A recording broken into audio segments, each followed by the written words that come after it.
आपके स्वयं पाक घर में एक बहुत अच्छी औषधि, बहुत ही अच्छी, उसका नाम है दूधी भोपड़ा। ये जो दूधी भोपड़ा है ये अद्भुत है। इसकी भाजी आप खाते हैं रोज, बहुत अच्छा है, तरकारी खाते हैं, बहुत अच्छा है, लेकिन अगर इसका रस पिए दूधी भोपड़े का तो आपके शरीर की 15 बीमारियों को अकेला दूधी भोपड़े का रस ठीक कर देता है। सबसे खराब बीमारी जिसको हृदय घात आप सब समझते हैं, हृदय घात, हार्ट अटैक, कार्डियक अरेस्ट जिनको भी हुए या हुआ है या होने की शक्यता है, उन सब की सबसे अच्छी औषध है दूधी भोपड़ा, दूधी भोपड़े का रस। क्या करना है, दूधी भोपड़े को काटना छोटा छोटा पीस, फिर चटनी बनाना, फिर उसको कपड़े में निचोड़ के रस निकालना, नहीं तो मिक्सर में सीधे छोटे पीस काट के रस निकाल सकते। अब ये जो दूधी भोपड़े का रस है इसमें थोड़ा कोथिमीर का रस मिला, 1 गिलास दूधी भोपड़े के रस में आधा चम्मच कोथिमीर का रस, फिर इसी में आधा चम्मच पुदीने का रस मिला, पुदीना, फिर इसमें आधा चम्मच आल का रस मिला, अदरक, थोड़ा इसमें तुलसी का रस भी मिला सकते हैं आधा चम्मच, और ये सब मिला के जो रस तैयार हुआ इसको सुबह सुबह पीना। तो इससे क्या क्या ठीक होने वाला है, हृदय घात कितना भी खराब स्थिति का हो, 3 महीने अगर किसी ने सतत ये पी लिया उसको जिंदगी में दोबारा हृदय घात कभी नहीं होगा।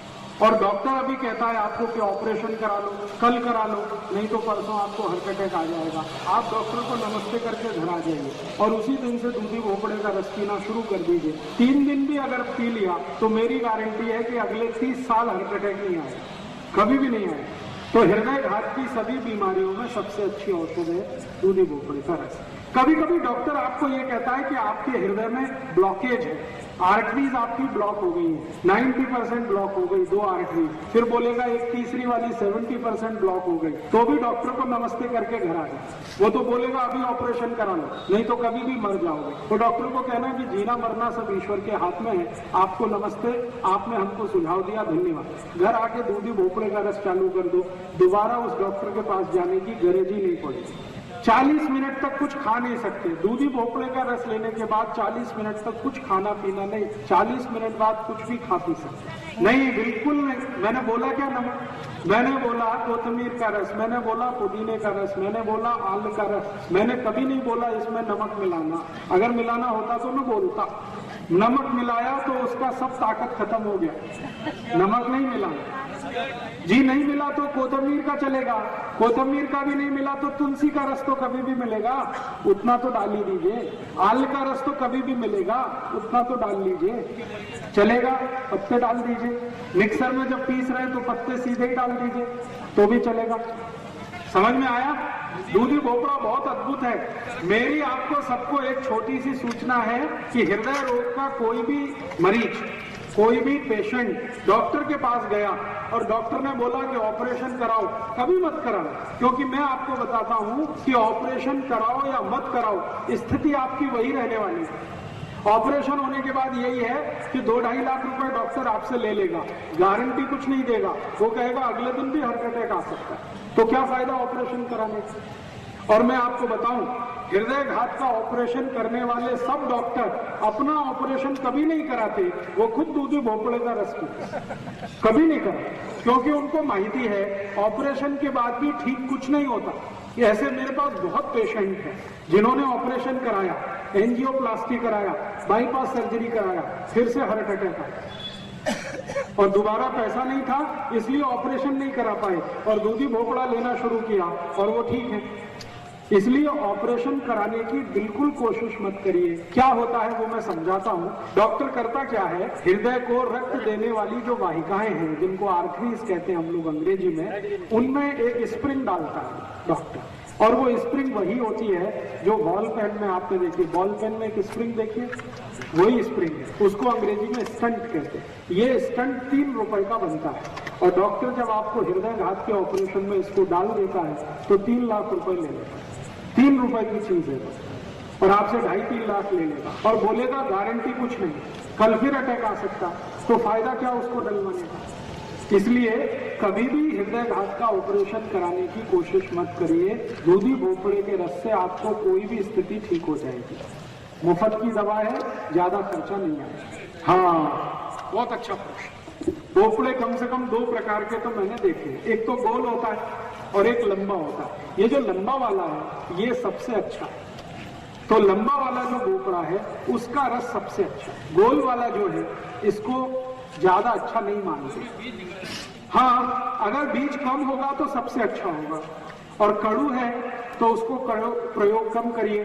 कड़ू वो तब होता है जब पक जाता है। पका हुआ दूधी भोपड़े का रस ज्यादा अच्छा नहीं माना जाता, कच्चा हो एकदम। तो उसकी पहचान कैसे करना, एक दूधी भोपड़ा हाथ में लीजिए, उसमें नाखून लगाइए, तो आसानी से नाखून अगर घुस गया तो वो बहुत अच्छा है, और नाखून घुस नहीं रहा है तो बिल्कुल बेकार है। ठीक है, आगे चले। चलिए जी, निरोगी मानुष भी इसका रस पी सकते, बहुत अच्छे से पी सकते। अगर निरोगी मानुष इसको पिएंगे तो क्या होगा, शरीर के अंदर जितनी भी टॉक्सिक वेस्ट को क्या कहना चाहिए, विजातीय द्रव या विजातीय तत्व जो शरीर के अंदर घुसे हुए हैं, जिसको जहर कहा जाता है, दूधी भोपड़े का रस इस पूरे जहर को पेशाब के रास्ते निकाल देता। ये शरीर की ऐसी सफाई करता है जैसे कोई नहीं कर सकता। बहुत अच्छी सफाई करता है, रक्त की सफाई करता है, जॉइंट्स जितने भी हृदय के आसपास के वहां सफाई करता है, शरीर के जितने भी जॉइंट्स है वहां सफाई करता है, बहुत अच्छा सफाई करता है। जैसे किसी गाड़ी को ओवर हालिंग करते हैं ना, वैसे दूधी भोपड़ा शरीर के अंदर की ओवर हालिंग करता है। भाई इसको जरा बंद,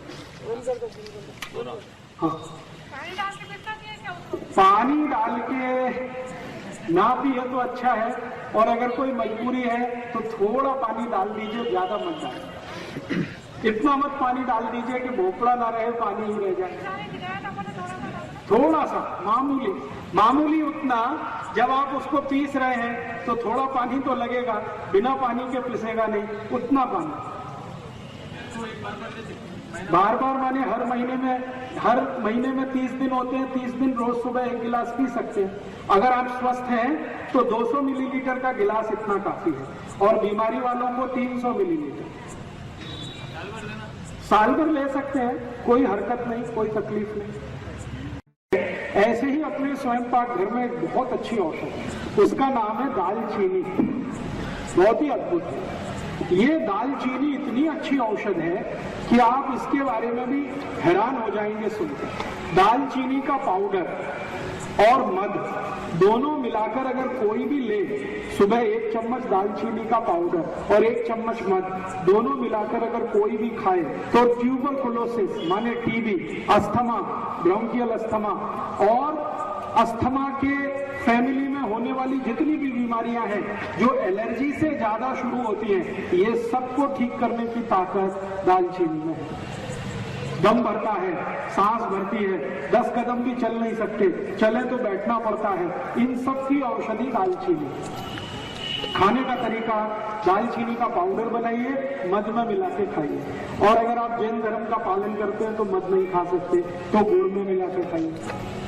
जितनी दालचीनी उतना ही गुड़, दोनों को गर्म पानी में घोल लीजिए, पानी को पी लीजिए। ये दालचीनी गंभीर से गंभीर रोग में काम आती है। आपको बहुत तेज बुखार आया, उसमें दालचीनी काम आती है। सर्दी जुकाम होता है, उसमें दालचीनी काम आती है।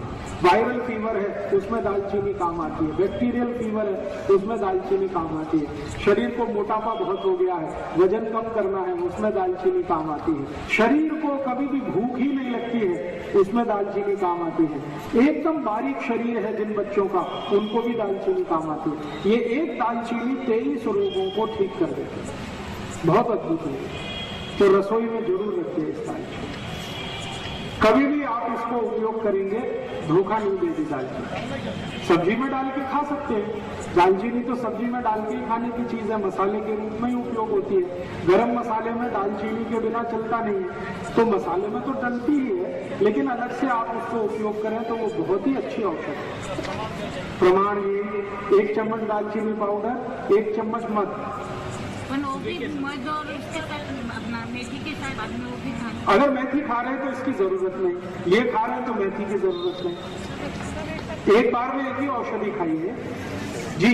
बच्चों को मात्रा कम करिए, आधा चम्मच काफी होता है बच्चों को, बड़े लोगों को 1 चम्मच। एलर्जी के लिए बेस्ट मेडिसिन है दालचीनी। किसी भी तरह की एलर्जी आपको है शरीर में, नियमित दालचीनी खाइए मध में मिला के। मध नहीं खा सकते तो गुड़ में मिला के। 3 से 4 महीने में सब